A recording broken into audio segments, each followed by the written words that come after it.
Alright, so we're actually getting ready to start gutting this out right here. I'm not a mechanic, but I'm not paying for this. I'm in my Corona mode right now. So pretty much we're going to disconnect this whole thing right here.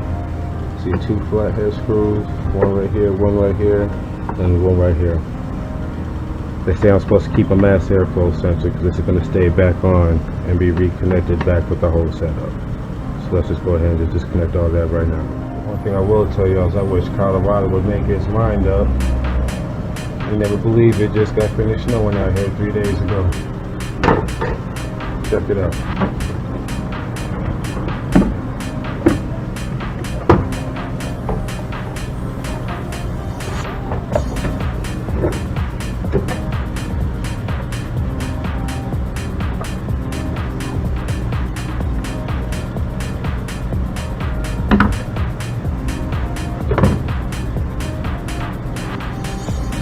Getting worse.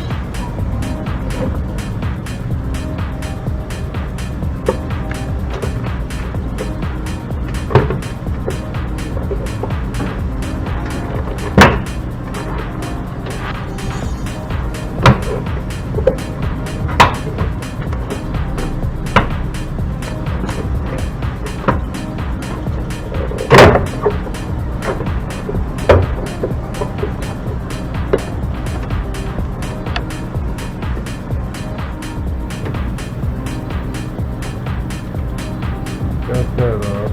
Sitting on that airflow right here. She doesn't get damaged.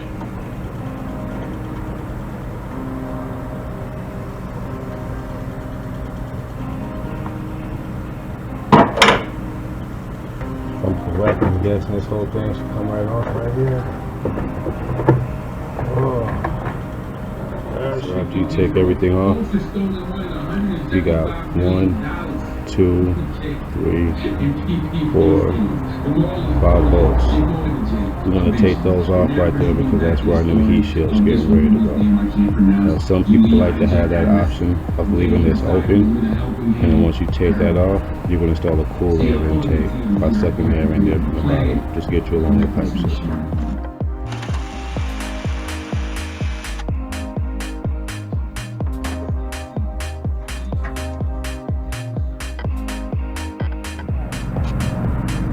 Okay, so you're going to take these two plates right here. You're going to connect them with 3 of these screws,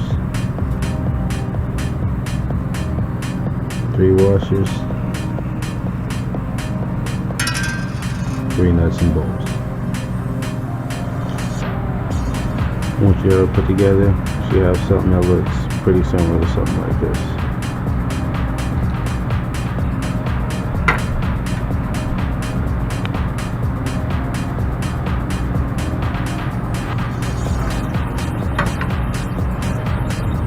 And you want to take this one,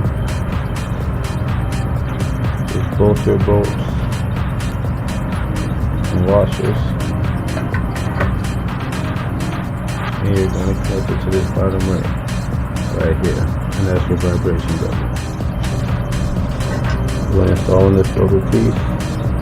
Make sure that the washer goes on the inside of the middle and not on the outside where the rubber's going to be hitting.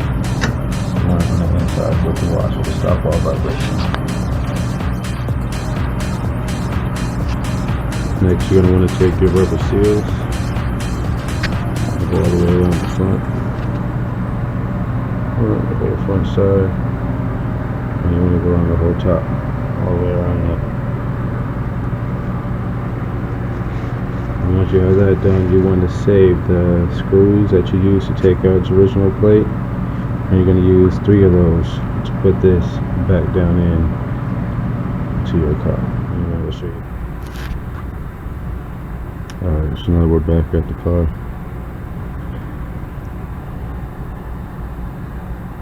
I'm going to use this bolt, and this one down here.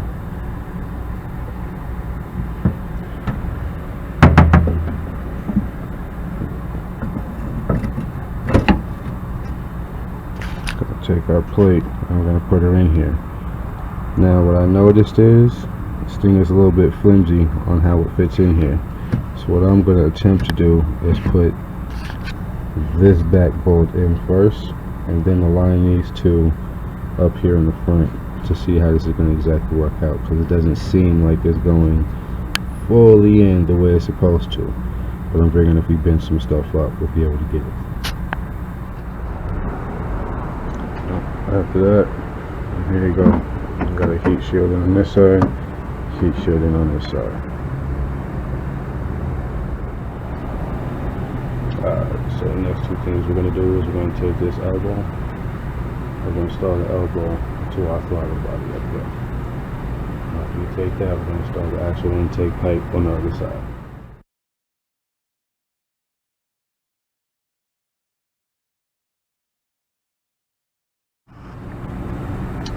You're going to have a bolt right here on the side. This is from the vibration. You're going to take this washer, slap it on there. This bolt.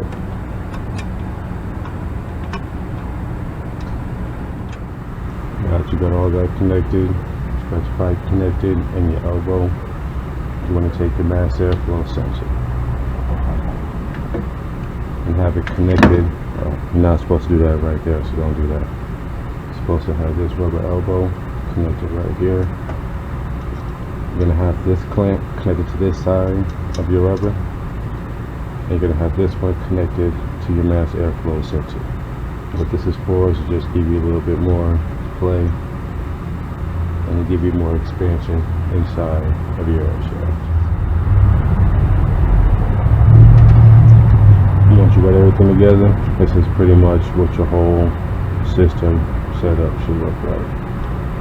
I'm glad that I didn't tighten down the whole system so I can still maneuver up and angle it, maybe even pop it out of there if I got to. Alright, I'm losing a little bit of my sunlight now, but we got enough full air intake, well, better intake than what we had before. So it's going to look like once you finally get your air filter put on. Everything in there nice and secure.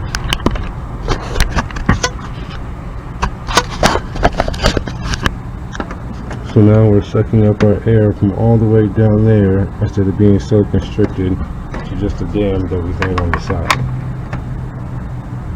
Everything tightened up. And again, I'm not expecting nothing major out of this. This car got 247,000 work miles on it.